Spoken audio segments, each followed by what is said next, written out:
প্রিয় দর্শক, আসসালামু আলাইকুম। আজ 28/1/2025 তারিখ। যে পঞ্চগড় থেকে ছেড়ে আসা যে একতা এক্সপ্রেস ট্রেনটি ঢাকার উদ্দেশ্যে রওনা হওয়ার কথা ছিল, এলএম বা ড্রাইভার আমরা যেটাই না বলি, এলএম বা ড্রাইভার যেটা বোঝেন আপনারা, ড্রাইভার, গার্ড, টিটি এনাদের কর্মবিরতি দেওয়ার জন্য আজকে রাতে যে একতা এক্সপ্রেস ট্রেনটি ঢাকা যাওয়ার কথা ছিল, এটাই বন্ধ আছে। এটি আজকে চলাচল করবে না, কারণ আজকে এলএম, গার্ড, টিটি এরা কর্মবিরতি দেওয়ার কারণে আজ সারাদিনে কোনো গাড়ি ঢাকার উদ্দেশ্যে রওনা দেয়নি।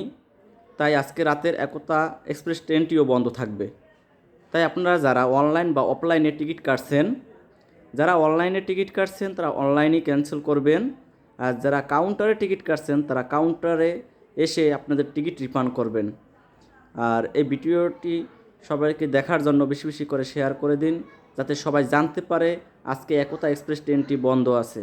আল্লাহ হাফেজ।